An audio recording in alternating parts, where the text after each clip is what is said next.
విద్యేశ్వరం నుంచి direct pipe line ద్వారా సరఫరా చేసే పథకాన్ని జనసేన ప్రభుత్వం ఇచ్చిన వెంటనే 6 నెలల నుంచి 9 నెలలలోపు అమలు చేసి పెడతాం.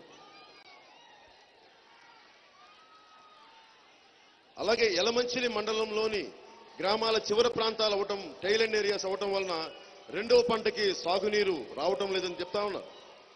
మేము బ్యాంక్ కెనాల్కి ఎగువనున్న మనకి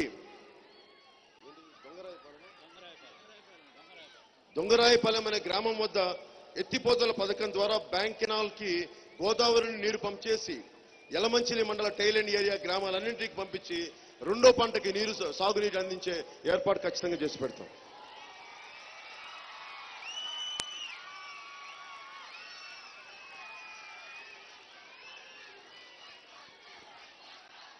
అలాగే ప్రభుత్వ ఉద్యోగులందరికీ ఒక ప్రకటన మా తరపు నుంచి ఏంటంటే, కాంట్రిబ్యూటరీ పెన్షన్ స్కీమ్ ని ఖచ్చితంగా రద్దు చేసి పాత పెన్షన్ విధానాన్ని తిరిగి అమలు చేస్తాం.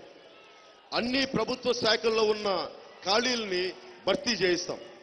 కేంద్ర ప్రభుత్వ ఉద్యోగులతో సమానంగా రాష్ట్ర ప్రభుత్వ ఉద్యోగులు కూడా అదే వర్తింపజేస్తాం.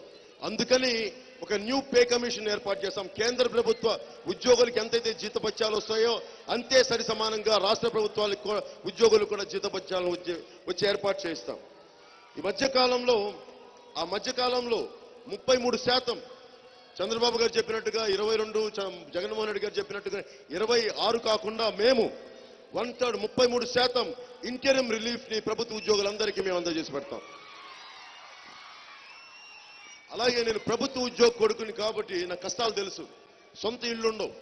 అందుకని లంచాలతో ఇల్లు కట్టుకు అందరికీ ఇబ్బందికరమైన పరిస్థితులు కాబట్టి రాష్ట్ర ప్రభుత్వ ఉద్యోగుల కోసం ప్రతి టౌన్ సిటీలో సెల్ఫ్ ఫైనాన్సింగ్ మోడల్తో హౌసింగ్ బోర్డులు ఏర్పాటు చేసి ప్రతి ప్రభుత్వ ఉద్యోగి తన సొంత ఇంటిని కలని సాకారం చేసే బాధ్యత జనసేన ప్రభుత్వం తీసుకుంటుంది.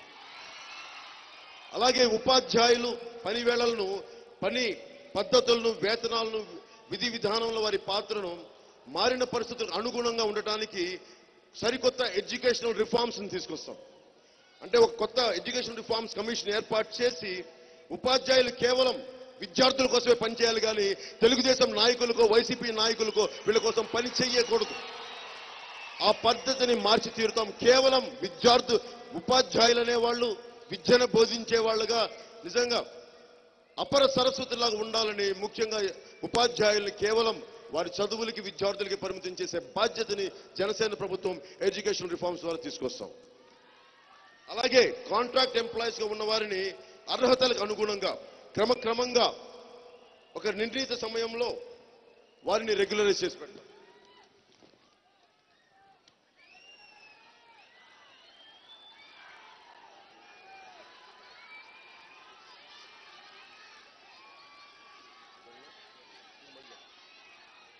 నేను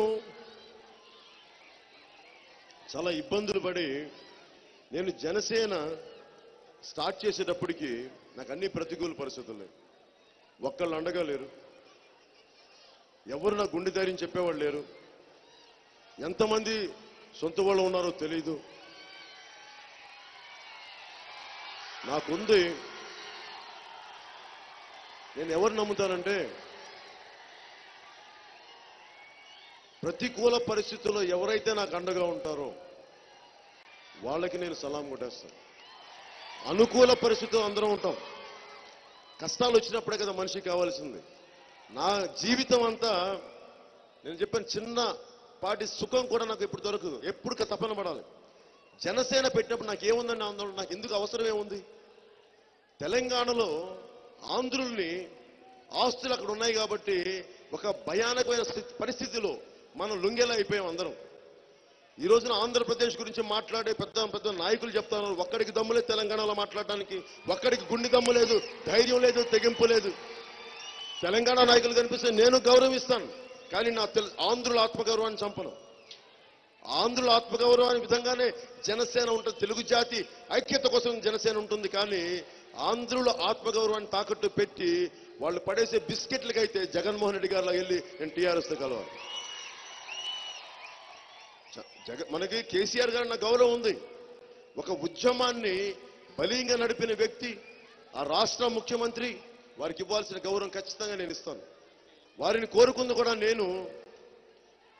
నిన్న కేసీఆర్ గారు చెప్తా ఉన్నారు, స్పెషల్ కేటగిరీ స్టేటస్ మేము ఒప్పుకుంటున్నాం, మేము ఫైట్ చేస్తామంటే, అసలు మీరు 5 సంవత్సరాలు ఎందుకండి వెయిట్ చేశారు? నిజంగా మనసే ఉంటే మీరు 5 సంవత్సరాలు చంద్రశేఖరరావు గారికి, తెలంగాణ ముఖ్యమంత్రి చంద్రశేఖరరావు గారికి నిజానికి ఆంధ్రప్రదేశ్కి స్పెషల్ కేటగిరీ స్టేటస్ ఇవ్వాలని మీకు మనస్సు వాంఛ ఉంటే మరి ఇన్ని సంవత్సరాలు ఎందుకు మీరు మొన్నటి మాట్లాడి ఉండొచ్చు కదా?